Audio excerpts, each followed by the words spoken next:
ఈరోజు ఆంధ్రప్రదేశ్ 9వ తరగతి సాంఘిక శాస్త్రంలో జియోగ్రఫీలోని రెండవ పాఠానికి సంబంధించి ముఖ్యాంశాలు చూద్దాం. రెండవ పాఠం భారతదేశం భౌగోళిక స్వరూపాలు. ఇందులో 32 నుంచి 33వ పేజీ వరకు ఉత్తర మైదానం. మనము భారతదేశం యొక్క భౌగోళిక స్వరూపాల్లో మొత్తం 6 కదా భౌగోళిక స్వరూపాలు. అందులో హిమాలయ పర్వతాలు, ఉత్తర మైదానాలు, ద్వీపకల్ప పీఠభూమి, భారత ఎడారి, తీర మైదానాలు మరియు దీవులు. ఇందులో హిమాలయ పర్వతాల గురించి నేర్చుకున్నాం. పైనున్నవి హిమాలయ పర్వతాలు, దాని తర్వాత కింద నుండేవి ఉత్తర మైదానాలు. ద్వీపకల్ప పీఠభూమి దాని కింద దక్షిణ వైపు ఉండేది ద్వీపకల్ప పీఠభూమి. ద్వీపకల్ప పీఠభూమికి పశ్చిమ వైపు ఉండేది ఎడారి ప్రాంతం.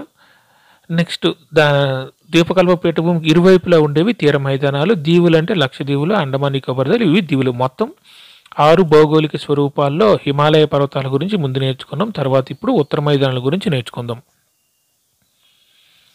ఉత్తర మైదానం. ఏ మైదానం సింధు, గంగా మరియు బ్రహ్మపుత్ర అనే 3 ప్రధాన నదీ వ్యవస్థలు వాటి ఉపనదుల పరస్పర చర్యతో ఏర్పడింది ఉత్తర మైదానం.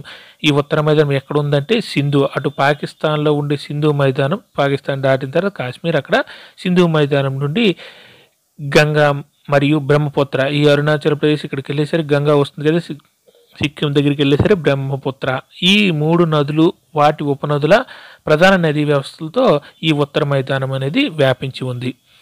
హిమాలయ పర్వత పాదాల వద్ద ఉన్న లోతట్టు ప్రాంతంలో మిలియన్ సంవత్సరాల కొద్దీ నిక్షేపితమైన ఏ మట్టి ద్వారా ఈ సారవంతమైన మైదానం ఏర్పడిందంటే ఒండ్రు మట్టితో. ఈ ఉత్తర మైదానం అనేది ఏ మట్టితో ఏర్పడిందంటే ఒండ్రు మట్టితో.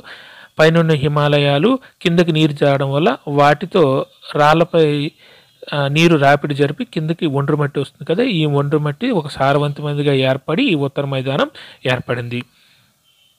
ఉత్తర మైదానం విస్తీర్ణం 7 లక్షల చదరపు కిలోమీటర్లు. ఉత్తర మైదానం యొక్క విస్తీర్ణం ఏంటంటే 7 లక్షల చదరపు కిలోమీటర్లు. పొడవు 2400 కిలోమీటర్లు, వెడల్పు 240 నుంచి 320 కిలోమీటర్లు.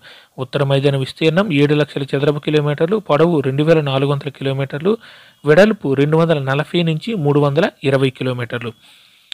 ఉత్తరాన గల పర్వతాల నుండి వస్తున్న నదుల నిక్షేపణ చేసే పనిలో ఉన్నాయి. దిగువ భాగంలో సున్నితమైన వాలు కారణంగా నది యొక్క వేగం తగ్గుతుంది.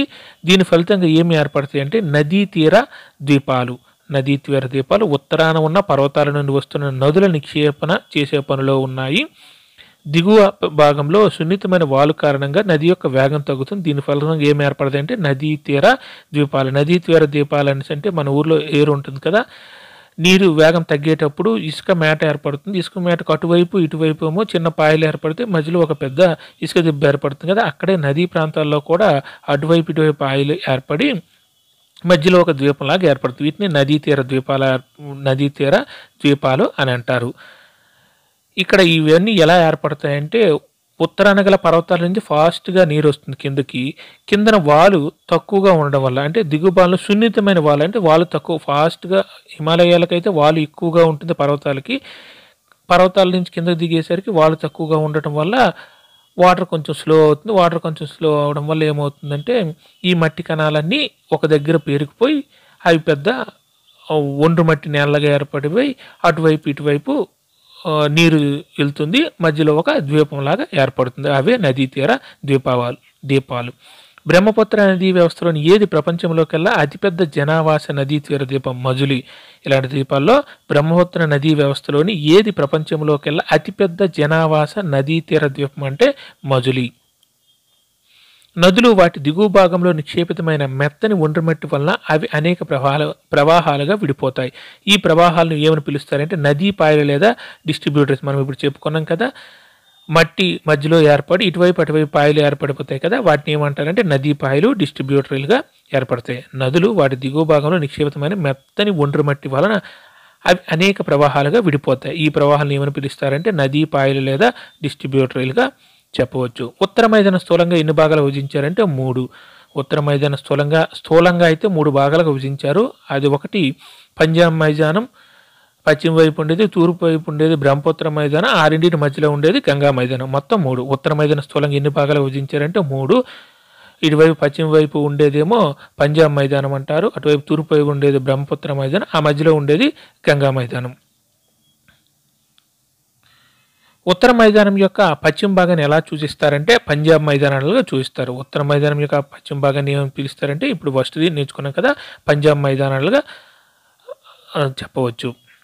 నెక్స్ట్ సింధు దాని ఉపనదులతో ఏర్పడిన ఈ మైదానంలో అంటే పంజాబ్ మైదానంలో ఎక్కువ భాగం ఎక్కడ ఉందంటే పాకిస్తాన్లో. ఈ పంజాబ్ మైదానంలో ఎక్కువ భాగం ఏ దేశంలో ఉందంటే పాకిస్తాన్లో ఉంది. సింధు దాని ఉపనదులతో ఇది ఏర్పడింది. సింధు దాని ఉపనదులతో ఏర్పడిన ఈ మైదానంలో ఎక్కువ భాగం ఎక్కడ ఉందంటే పాకిస్తాన్లో ఉంది. అంటే పంజాబ్ మైదానం అనేది ఎక్కువ భాగం ఎక్కడ ఉందంటే పాకిస్తాన్లో ఉంది. సింధు దాని ఉపనదులు జీలం, చీనాబ్, రావి, బియాస్ మరియు సట్లెజ్లు ఎక్కడ ఉద్భవించాయంటే హిమాలయాల్లో ఉద్భవించాయి. సింధు దాని ఉపనదులు ఎక్కడ ఉద్భవించాయంటే జీలం, చీనాబ్, రావి, బియాస్ మరియు సట్లెజ్లు ఎక్కడ ఉద్భవించాయంటే హిమాలయాల్లో. మైదానంలోని ఈ విభాగంలో ఏవి ఎక్కువగా ఉంటాయి? దో ఆబులు లేదా అంతర్వేదులు. మైదానంలోని ఈ విభాగంలో అంటే పంజాబ్ మైదాన విభాగంలో ఏవి ఎక్కువగా ఉంటాయంటే దో ఆబులు లేదా అంతర్వేదులు. అదే అంతర్వేదులు ఏ విభాగంలో ఎక్కడ ఎక్కువగా ఉంటాయంటే మామూలుగా అయితే ఉత్తర మైదానం అని చెప్పొచ్చు. ఉత్తర మైదానంలో ఏ భాగంలో అంటే పంజాబ్ మైదానాలలో. ఏ ఉంటాయంటే ఎక్కువగా దోఆబ్లు లేదా అంతర్వేదులు. దోఆబ్ అనే పదం ఎన్ని పదాలతో ఏర్పడింది? అవి ఏవి? దోఆబ్ అనేది 2 పదాలతో ఏర్పడింది. అది దో ఒకటి, ఆబ్ ఒకటి. దో అంటే 2, ఆబ్ అంటే నీరు. దోఆబ్ అనేది ఎన్ని పదాలతో ఏర్పడింది? అవి ఏవంటే దో ఆబ్ అనేది 2 పదాలతో ఏర్పడింది. దో అంటే 2, ఆబ్ అంటే నీరు. నెక్స్ట్ పంజాబ్ కూడా ఎన్ని పదాలతో రూపొందించబడింది అంటే 2 పదాలతో. అవి ఒకటి పాంచ్ ఒకటి, ఆబ్ ఒకటి. పంచనదులు ప్రవహించే రాష్ట్రం కదా. పంజాబ్ కూడా ఎన్ని పదాలతో ఏర్పడిందంటే 2 పదాలతో. పాంచ్ అంటే 5, ఆబ్ అంటే నీరు. పాంచ్ 5, ఆబ్ నీరు. పంజాబ్. గంగా మైదానం ఏ నదుల మధ్య విస్తరించి ఉంది? ఖగ్గర్ మరియు తీస్తా నదులు. మొదటిది ఆల్రెడీ అయిపోయింది కదా పంజాబ్ మైదానం. ఇప్పుడు గంగా మైదానానికి వచ్చాం. గంగా మైదానం ఏ నదుల మధ్య విస్తరించిందంటే ఖగ్గర్ మరియు తీస్తా నదులు. మ్యాప్ దగ్గర పెట్టుకోండి. ఆ ఖగ్గర్ మరియు తీస్తా నదులు ఎక్కడ ఉన్నాయో గుర్తించుకొని గంగా మైదానం ఎక్కడ ఉందో చూసుకోండి. గంగా మైదానం ఏ నదుల మధ్య విస్తరించిందంటే ఖగ్గర్ మరియు తీస్తా నదులు. గంగా మైదానం ఎక్కడ విస్తరించి ఉంది అంటే అది నదుల ప్రకారం చెప్పి ఇప్పుడు రాష్ట్రాల ప్రకారం చూద్దాం. ఉత్తర భారతదేశంలో హర్యానా, ఢిల్లీ, ఉత్తరప్రదేశ్, బీహార్లో, పశ్చిమ బెంగాల్, పాక్షికంగా జార్ఖండ్లో మొత్తం 11 రాష్ట్రాల్లో విస్తరించి ఉంటుంది గంగా మైదానం.